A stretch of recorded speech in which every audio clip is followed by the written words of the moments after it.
Hallo daar en welkom by ons studie van die boek 1 Timoteus. Ons is met die pastorale briewe besig. Ons het laasweek afgeskop en as jy vandag by ons inskakel dalk vir die eerste keer, van harte welkom, geniet die reis saam met ons.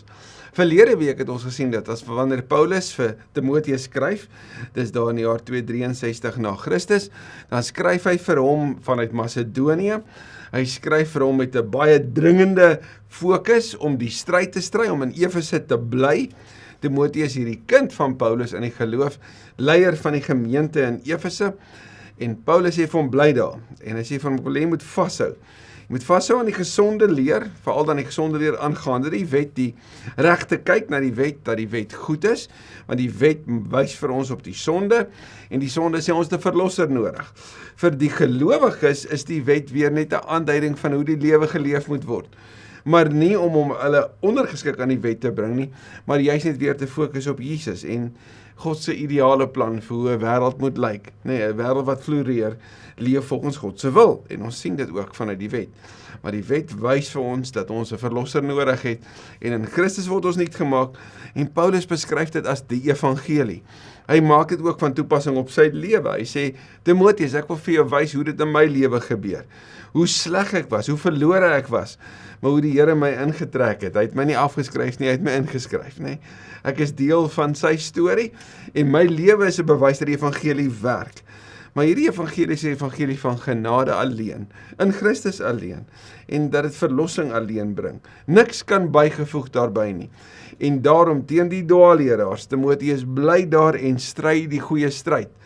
Wat Paulus eintlik vir hom sê, is dis kardinaal, dis verskriklik belangrik, is van so kardinale belang, dat jy sal bly daar, sodat die ware evangelie behoue gebly kan word. Vir die gelowiges daar in Efese, maar ook vir al die ander wat tot geloof sal kom, juis vanweer die gemeente en die gelowiges daar, juis vanweer Timoteus se lering ook daar. Kom ons bid saam dat die Here ons ook nou verder sal neem op hierdie dringende brief van Paulus aan sy jong vriend Timoteus.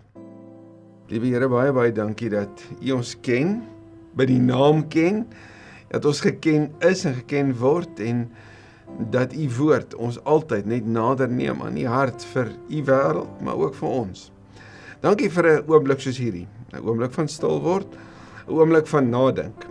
As daar 'n paar Bybels voor ons oop is en die notas is oop en ons wil skryf en nadink, ag Here, ek bid so dat U ons sal help om steeds binne die heerlike studie van die woord ook ons hart net en ons oë net op U gerig te hou, ons hart sag te hou en ons ore oop vir die leiding van U Gees. Dankie dat U deur die woord aan die woord is en wanneer ons elke Bybelskool begin met gebed, dan is dit omdat ons kom erken daardeur, Here, dat ons afhanklik is van U en dat U woord so mooi is en ons wil daarom juist hoor wat U ook vandag vir ons wil sê. Ek bid dit in U naam. Amen. As jy 'n dringende brief vir iemand sou skryf, 'n brief wat sou sê, dis wie 'n leier in die kerk moet wees, dan sou jy seker begin deur te sê, waarvandaan dit kom, wat Paulus gedoen het, wie jy is, wat Paulus gedoen het, en wat sou jy daarna sê? En ons gaan nou sien, hoe Paulus se eerste skuif vir Timoteus rondom leiding vir sy leierskap in die gemeente, 'n fokus op gebed is. En weet jy hoe mooi is dit? Want onthou, hy skryf dit vir die leraar in Efese. En as jy die Efesiërsbrief gaan lees, gaan jy sien hoe Paulus ook daarin baie spesiale, baie intieme gebede ook bid en vir die gemeente dit skryf. Gaan lees gerus oor gebed in Efese en die belangrikheid daarvan. En kom ons kyk nou na 1 Timoteus 2 vers 1. En die opskrif onderrig oor die gebed. Ek dring daarop aan. Nou hierdie woord dring is die dringendheid, maar dit is ook een van gesag, dat Timoteus sal luister na wat Paulus sê. Ek dring daarop aan, dat daar in die eerste plek met smeking, voorbidding en danksegging gebid moet word vir alle mense. So Paulus begin deur te sê, vir Timoteus die leier in die gemeente, alles begin by gebed. 'n Binnende gemeente is Jesus se gemeente. 'n Gemeente wat tyd spandeer met God. Maar hy noem 3 baie besondere woorde. Jy kan in Filippense 4 meer hieroor gaan lees, oor die belangrikheid wat Paulus daarin weer skryf vir die gemeente in Filippi, dat hulle begeertes deur gebedsmeking en met danksegging aan God bekend moet maak. Maar hoor mooi wat Paulus hier sê, want onthou, die woord dring beteken dis hoe ons te doen. As jy bid, begin met smeking. So, smeek dit by die Here af. Noem dit. Ek bedoel, beskryf jou intense emosie, jou behoeftes, jou begeertes. Dis 'n beskrywing van baie intensiteit.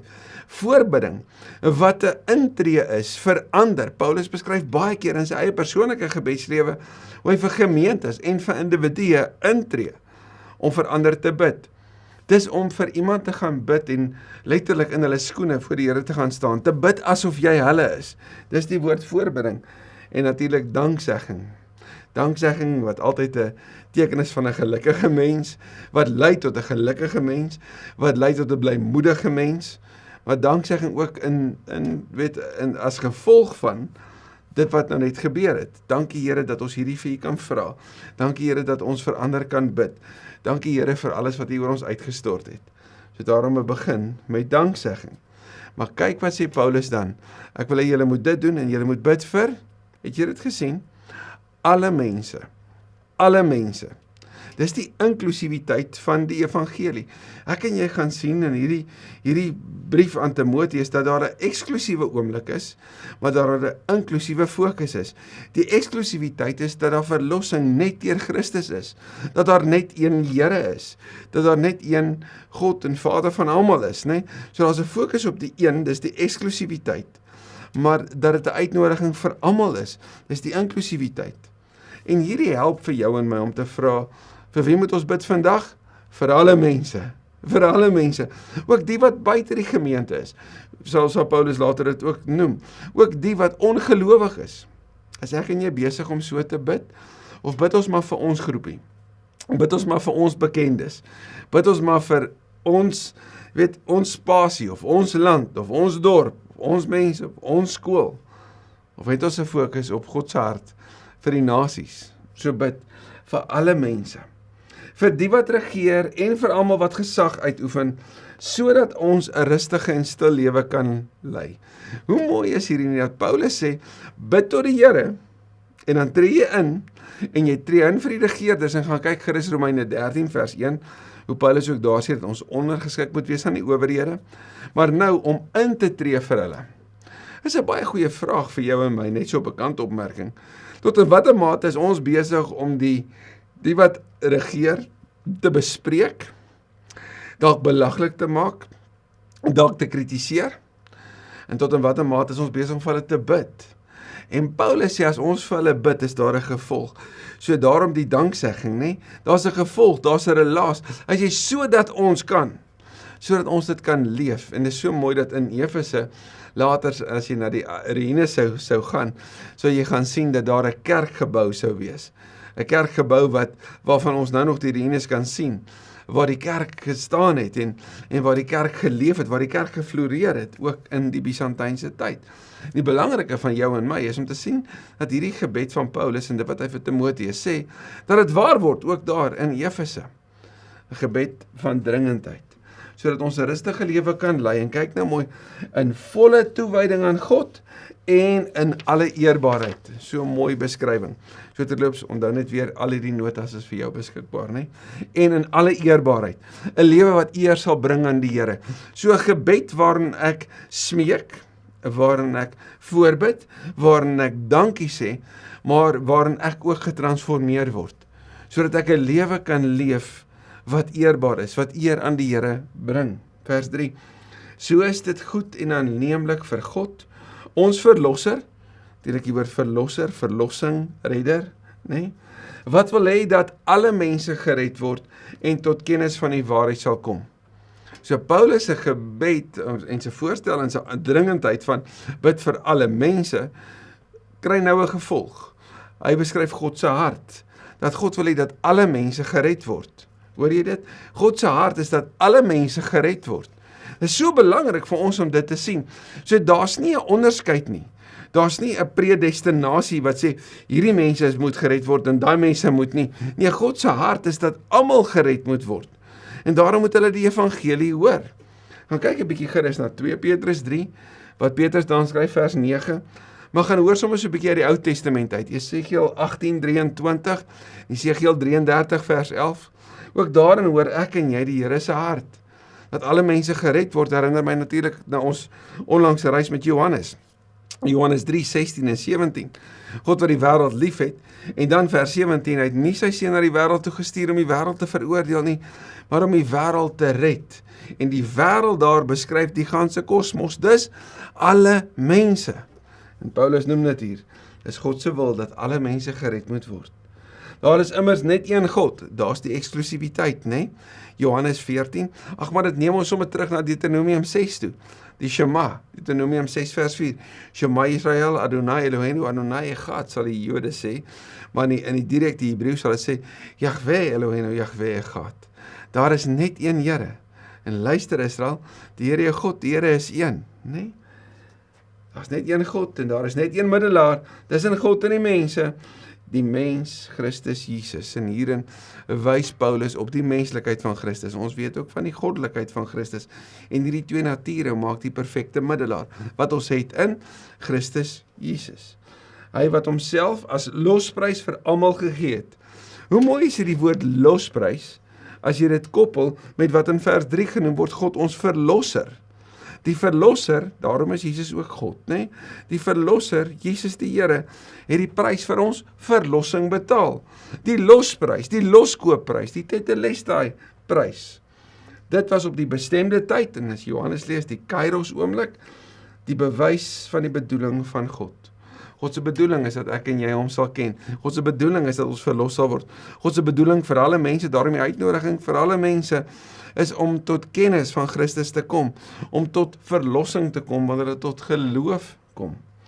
Vers 7 met die oog hierop, dis die redding vir almal, né? Is ek aangestel, en hoor hoe beskryf Paulus ook sy rol, en ek en jy gaan later sien dat dit ook die rol is wat hy aangee vir Timoteus, om dit te voltooi. Ek is aangestel as prediker en apostel, as 'n leraar om die heidene nasies te onderrig in die boodskap van die geloof en die waarheid. Kyk mooi, dis nie blindelingse geloof nie. Dis geloof gebaseer op waarheid. Ek en jy moet nie glo, omdat dit vir ons vertel is om te glo nie. Ons moet glo omdat dit waar is. En dis wat Paulus ook nou sê. Die boodskap van geloof en die waarheid, en Jesus natuurlik, Johannes 14:6, is die weg, die waarheid en die lewe. Ek praat die waarheid, ek lieg nie. Dis soos 'n refrein in hierdie brief gaan ons hoor, dat Paulus sê, dis waar, jy kan hieraan vashou, dis 'n betroubare woord. So die erns van die waarheid is besig om nagedruk te word op Timoteus se hart, dat hy hierop sal fokus. So, Timoteus, hier is die evangelie. Timoteus, hier is jou perspektief. Timoteus, stryd die stryd. Timoteus in die gemeente, moet julle bid, julle moet bid, julle moet bid. Julle moet bid, julle moet voorbidding doen, julle moet danksegging doen, julle moet bid vir die nasies. En nou die volgende skuif in hierdie dringende brief, en jy sal sien Paulus beweeg redelik vinnig, né? 'n lewe wat eerbaar is, 'n lewe wat toegewyd is, en nou 'n lewe waarin die rolspelers in die gemeente ook hulle rolle vervul. En hierdie is nog een van daai problematiese temas in die kerk op die oomblik. Ons het in hoofstuk 1 een van hulle gesien, en hoofstuk 2 'n tweede een, en dit is die van geslagte, en hoe Paulus dit sou sien. En hierdie sal regtig baie gewaagd wees om te probeer om 'n komplekse tema so vinnig ook op hierdie platform te probeer oplos en op alle vlakke aan te spreek. Maar kom ons probeer ten minste net Paulus se hart hoor, wanneer hy in 1 Timoteus 2 ook hierdie beskryf. Vers 8, ek wil dus hê, dat die mans by elke plek van samekoms met 'n skoon gewete hande in gebed tot God moet ophef, vry van onmin en twis. Heilige harte lei tot heilige lewens. Nou die Jode in die diaspora het nogal die gewoonte gehad om selfs voor gebed hulle hande te was. Paulus beskryf iets van Dawid se Psalm 139 gedig, wanneer hy sê, deurgrond my o God, deurgrond my hart, ondersoek my, sien my onrus raak, lei my op die regte pad. Paulus sal sê, wanneer die mans by mekaar kom, wil ek julle harte moet gewy wees aan die Here. En daarom as hulle hande sou ophef in gebed, hande sou ophef, dalk selfs in lof ook, né? Dat dit skoon hande sal wees, want dit is skoon gewete, wat natuurlik lei op 'n skoon verhouding met die Here, dat dit sal kom. So vir Paulus is gebed belangrik, maar vir Paulus is verhoudings ook belangrik. Hulle verhouding met mekaar, hulle verhouding met die Here. En dan van die mans af, wat hy praat van hierdie sonder onmin, sonder twis, weer eens daai beskrywing van die eenheid, Efesiërs 4, gaan jy daarvan ook sien, nee? Fokus hy nou op die vroue. Hy sê, van vroue wil ek hê, dat ook in hulle kleredrag hulle waardig en beskeie en ingetoe moet wees. Beskeie. Dat hulle sal geken word vanuit hulle kleredrag vir hulle toewyding aan die Here, nie waar nie? Hulle versiering moenie haarkapsels en goud of parels of dierklere wees nie, maar goeie werke, soos dit vroue betaam, wat openlik bely dat hulle God dien. So Paulus sê, die fokus op die vroue moenie die uiterlike wees nie, maar dit moet die sigbare toewyding aan die Here wees in hulle diensbaarheid. Hy beskryf dat die skoonheid van die vrou op 'n baie dieper vlak lê as net die uiterlike. Inteendeel, die fokus op die goeie werke gaan ek en jy sien. Gaan lees gerus Openbaring 19. Jy gaan sien dat die Here praat daarvan sy bruid. Hy sê sy het fyn wit klere aan en dan praat hy daarvan as die regverdige dade van die gelowiges. Die goeie werke wat sy sou doen. En Paulus herinner die vroue hieraan dat die klere wat hulle moet aantrek, moet klere wees wat wys dat hulle beskeie is, dat hulle waardig is, dat dit sigbaar sal wees in hulle dade, want dit is mense wat openlik bely dat hulle die Here is, die Here dien.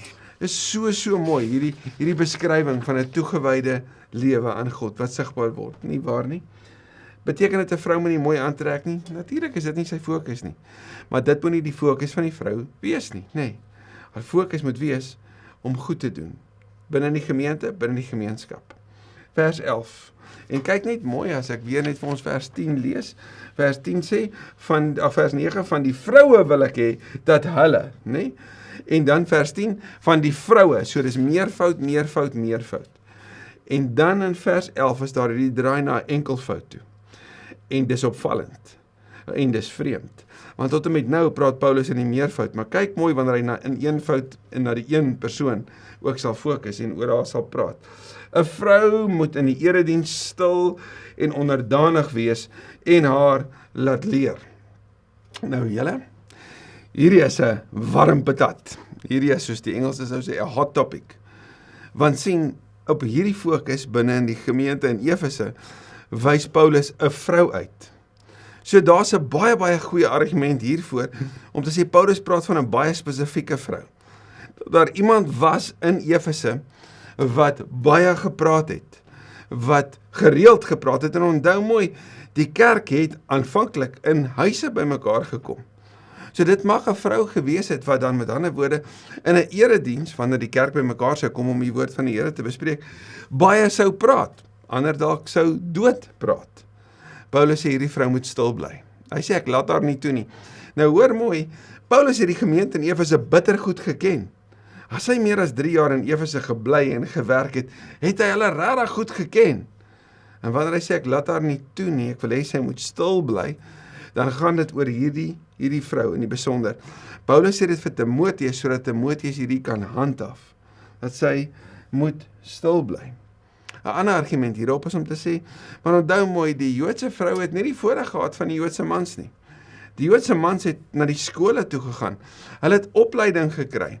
So jy kan nie leer wat jy nie weet nie. Anders is jy oop vir interpretasie. Anders kan jy enigiets sê wat in jou gedagtes opkom. So om te leer, moet jy gaan leer. Om op 'n plek te wees waar jy kan toerus, moet jy toegerus word. Daarom praat Paulus van hierdie spasie van die erediens as 'n plek, in hierdie geval, om te kan leer, en daarom stil bly. As jy wil weet oor die rol van vroue en hoe belangrik hulle is, hoe Paulus hulle waardeer, gaan lees gerus Romeine 16, sy laaste gedeelte. Gaan kyk baie mooi wat hy byvoorbeeld vir Febe gee, om te gaan doen. Maar hy gee vir haar die Romeinebrief, om te gaan aflewer in 'n bitter gevaarlike wêreld. Ag, en ons kan aangaan met die argumente, daar's so baie. Vers 12, ek laat haar nie toe om daar onderrig te gee, of oor die man gesag uit te oefen nie, sy moet stil bly. Hierdie woord onderdanig, wat hier in sou na vore sou kom, dat sy moet onderdanig wees aan 'n spasie. Dis nie die presiese woord hier nie, ons sien dit later in Efesiërs 5 vers 21 en verder. Daar praat Paulus van mekaar, maar hierin om ondergeskik te wees, om onderrig te kry, is iets van 'n baie spesifieke situasie. In 1 Korintiërs 11 het Paulus weer 'n baie spesifieke situasie rondom 'n hoed wat 'n vrou moes dra en wat binne in die kerk, binne in 'n erediens, binne in die huis sou moes gebeur. Dit is 'n baie kontekstuele voorbeeld daar. En hier sê Paulus, nee, sy moet stil bly en daar moenie sy moenie toelaat dat sy gesag uitoefen nie, eerder dan moet gesag oor haar uitgeoefen word. Paulus se beginsel is Christus oor sy kerk. En as jy Efesiërs 5 sou lees, dan sê hy, 'n man moet sy vrou lief hê soos Christus die kerk lief het. Soos Christus teenoor die kerk, so die man by die vrou. Dit is die model wat Paulus ook gebruik, wat hy in Efesiërs 5 beskryf, en dit is wat hy hier vir Timoteus ook noem. En dan vers 13 en 14. Adam is eerste gemaak, Eva daarna. Is ook nie Adam wat verlei is nie, is die vrou wat haar laat verlei het en die gebod oortree het. So wat, is Adam onskuldig? Beslis nie. Gaan kyk na Romeine 5. Jy kan daar sien, dat Adam juis teenoor Jesus gestel word. Adam en die gevolge van Adam. So wie is die aanspreeklike? By wie word daar eerste gestop? Nie by Eva nie, by Adam. En dat Jesus die tweede Adam is. Dat daar groter genade in hom is. So waarom die vrou nou? Wel, hier is 'n argument wat gevoer kan word hiervoor. Adam het gehoor van die boom van die kennis van goed en kwaad.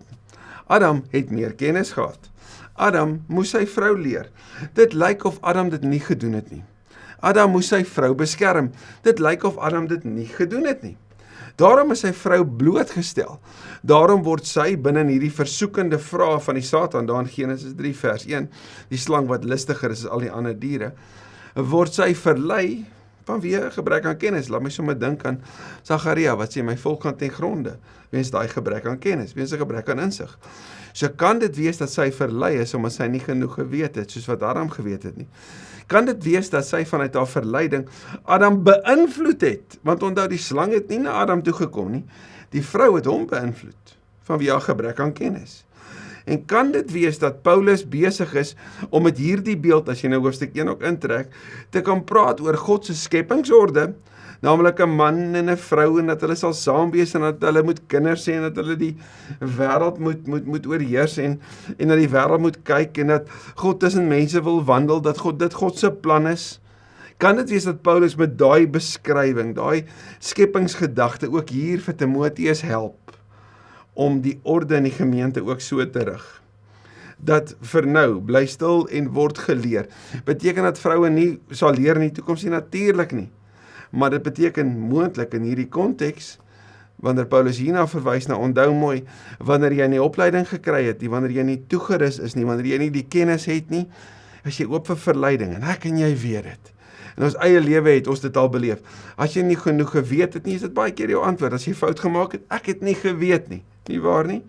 So Paulus sê dat sy sal leer, en dat hy daarom juist hierdie ook sal gebruik, vir hierdie vrou, wat haar moet laat leer. So dit beteken, die vroue moet in 'n spasie kom waar hulle toegerus word, en waar hulle leer, sodat hulle die voorreg kan hê wat die mans gehad het, nie waar nie? Vers 15, maar sy sal haar redding vind in moederskap, as sy maar volhard in geloof, liefde en heilige lewe, en daarby beskeie bly. Is daar 'n verwysing hierna, dat Maria 'n moeder was, en Jesus gebore is, die verlosser wat gekom het vir die mensdom? Is daar dalk 'n verwysing en herinnering daaraan vir die spasie waarin Johannes na Maria gekyk het, en dan net buite Efese is daar 'n erkenning aan Maria.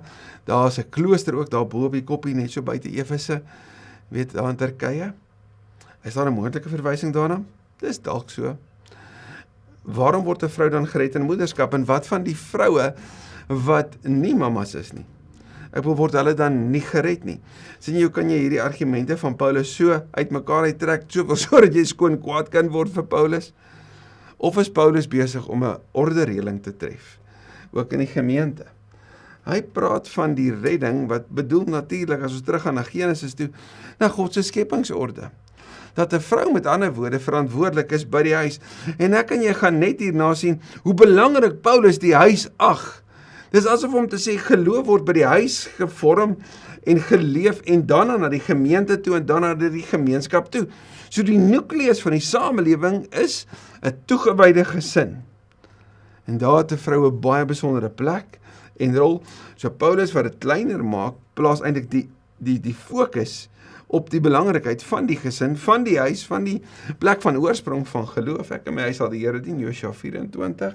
Ook dan hier vir haar redding en moederskap, as sy maar net, en dan hierdie belangrike woorde, en jy kan dit in Romeine 5 ook gaan lees, né?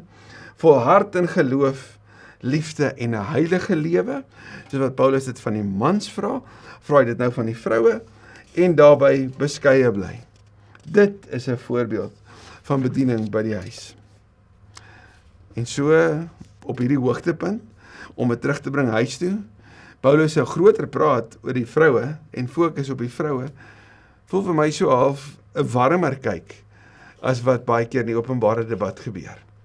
So as jy 'n vrou is, en jy hoor hierin laat jou leer, dan is dit word toegerus. As jy 'n man is, en jy hoor hierin ek moet leer, word toegerus. Maar kom ek en jy hoor die groter woorde hierna, die woorde van nie toos nie, die woorde van 'n beskeie lewe, 'n toegewyde lewe, 'n heilige lewe, 'n lewe wat verander sigbaar is. Sien, dis Paulus se hart vir 'n gemeente, 'n biddende gemeente wat intree, 'n biddende gemeente wat uit hulle toewyding aan die Here dit ook sigbaar maak in 'n lewe wat die gemeenskap in Efese, die gemeenskap waar ek en jy vandag leef, dit so nodig het. Dankie Here Jesus dat ons vandag kon saam wees op hierdie platform, op hierdie manier. Dankie Here dat ons die belangrikheid van die woord en die belangrikheid van hom te leer ook vandag hoor. U is aan die woord in ons lewe en wanneer ons verhouding met u ook wil groei, dan het ons nodig om u woord regtig te bestudeer. Dankie dat ons vandag gehoor het weer opnuut vanuit u woord, dat u hart vir die nasies is, dat u wil hê dat almal gered moet word. So jammer dat ons temas in debat ingebring het, wat ons fokus op die nasies weggevat het, wat ons beroof het daarvan. So jammer dat ons dit wat nie 'n issue in die Bybel was nie, die issue gemaak het, en daardeur weer eens ons fokus op ander versaak het. Asseblief Here, help ons en kom steek die vuur weer aan. Kom begeester ons en bemagtig ons om te wees daar waar u wil hê ons moet wees. Ons is bemagtig en ons het die Gees. So mag ons dit daarom doen. In Jesus se naam bid ek dit. Amen. Ek hoop jy het 'n mooi week en mag jy weer die Here jou baie liefhet.